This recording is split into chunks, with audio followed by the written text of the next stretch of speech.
అందరికి నమస్తే అండి. తిరుమల లడ్డూలకి సంబంధించి కల్తీ నెయ్యి వ్యవహారం ఇంకా ముగిసిన అధ్యాయమే.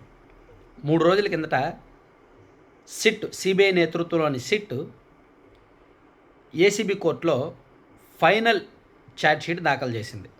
సో పూర్తి స్థాయి దర్యాప్తు నివేదిక కోర్టుకు అందించింది. ఈ నివేదిక ప్రకారం కల్తీ జరిగిన మాట వాస్తవమే. వాళ్ళు పామాయిల్లో సుగంధ ద్రవ్యాలు, కొన్ని రసాయనాలు కలిపి దాన్నే నెయ్యిగా చూపించి టీటీడీకి అమ్మారు. అండ్ డాల్డా తీసుకొచ్చి డాల్డాలో కొన్ని సుగంధ ద్రవ్యాలు, రసాయనాలు కలిపి దాన్నే నెయ్యిగా చూపించి టీటీడీకి అమ్మారు. దీనిలో సుమారుగా 235 కోట్ల వరకు అవినీతి జరిగింది అని సిట్ నిర్ధారించింది. దీనిలో అప్పట్లో టీటీడీ చైర్మన్లుగా వ్యవహరించిన భూమన కరుణాకర్ రెడ్డి గారి పాత్ర లేదంట, అండ్ వైవి సుబ్బారెడ్డి గారి పాత్ర లేదంట, ఈవోగా పనిచేసిన ధర్మారెడ్డి గారి పాత్ర లేదంట.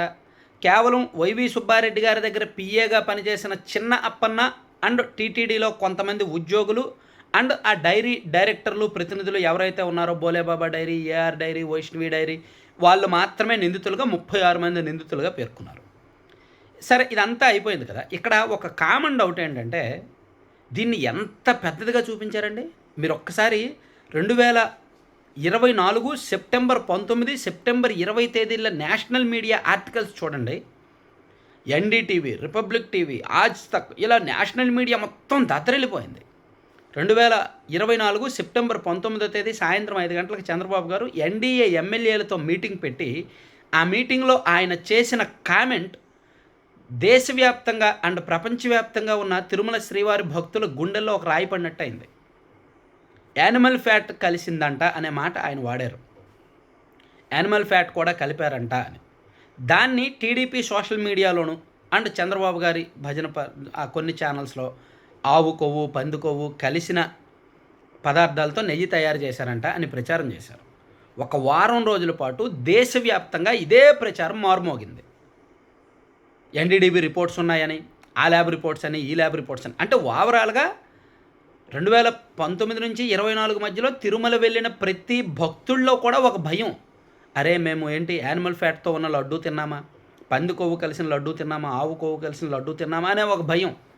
తీరా ఇప్పుడు ఫైనల్ ఛార్జ్ షీట్ చూస్తే కల్తీ జరిగింది, కానీ ఇందులో యానిమల్ ఫ్యాట్ అనేది లేదు.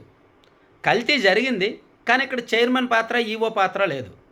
అంటే పెద్ద తలకాయలు ఎవరూ లేరు. కేవలం ఒక చిన్న పిఏగా పనిచేసిన, సాధారణంగా ఒక 50,000 జీతానికి పైన నెలకు ఒక 50,000 తీసుకున్న ఒక సాధారణ పిఏ అండ్ అతని చుట్టూ మాత్రమే ఈ స్కామ్ జరిగినట్టు రిపోర్ట్ ఇచ్చారు. దీన్ని ఏమనుకోవాలి? ఒకటి, చంద్రబాబు గారు వయసు, చంద్రబాబు గారి స్థాయి, అన్నిసార్లు ముఖ్యమంత్రిగా చేసిన తర్వాత ఆయన మాట్లాడిన దానికి ఖచ్చితంగా ధృవీకరణ ఉండాలి. లేదు, ఆయన నెయ్యి కల్తీ జరిగింది అని చెప్పడం వరకు ఓకే. లేదు, పామాయిల్లో కల్తీ చేశారు, లేదంటే డాల్డాలో కల్తీ చేశారు, అది అసలు నెయ్యే కాదు అని చెప్పడం వరకు ఓకే. సరే, ఇదంతా చెప్పలేకపోయినా కల్తీ జరిగింది అని చెప్పడం వరకు ఓకే. కానీ యానిమల్ ఫ్యాట్ కలిపారు అనేది మాత్రం చాలా పెద్ద అంశం. ఎందుకంటే బ్రాహ్మణులు కావచ్చు, కొంతమంది నాన్ వెజ్ ఇది ఇష్టపడిన వాళ్ళు, దీన్ని అసహ్యించుకునే వాళ్ళు ఒక వారం రోజుల పాటు మానసిక ఆందోళనకు గురయ్యారనమాట.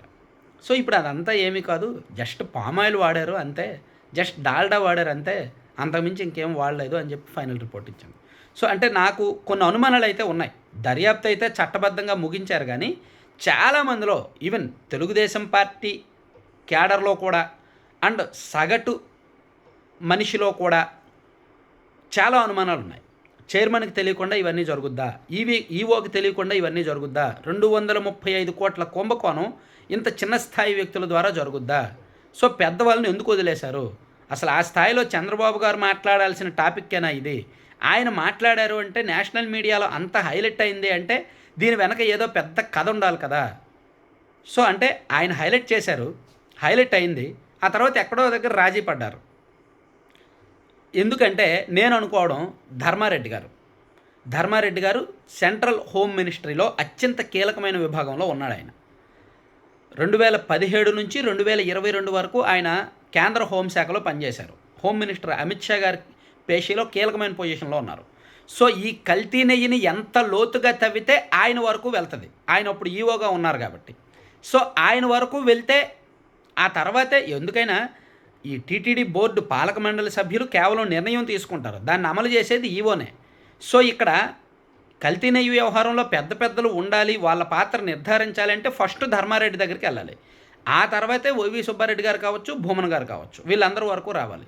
సో అలా ధర్మారెడ్డి గారి వరకు వెళ్ళే సీన్ లేదు కాబట్టి ఆయన జస్ట్ క్యాజువల్గా విచారణకు పిలిపించి, సాక్షిగా పిలిపించి, ఆయన్ను భూమన్ కరుణాకర్ రెడ్డి గారిని, వైవి గారిని సాక్షులుగా పిలిపించి మడత పెట్టేసి క్లోజ్ చేసి జేబులో పెట్టేశారు నివేదిక. సో ఇంకా సబ్జెక్ట్ అర్థమైంది కదా. సో దీనికి చంద్రబాబు గారి స్థాయిలో మాట్లాడాల్సిన అవసరం లేదు, ఇంత వైరల్గా చేయాల్సిన అవసరం లేదు. రాజీ పడాలి అనుకున్నప్పుడు, ఒత్తిళ్ళు ఉంటాయి అనుకున్నప్పుడు. ఇదంతా క్యాడర్ ఎమోషన్స్తోనో అండ్ భక్తుల ఎమోషన్స్తోనో ఆడుకోవడమే. Thank you.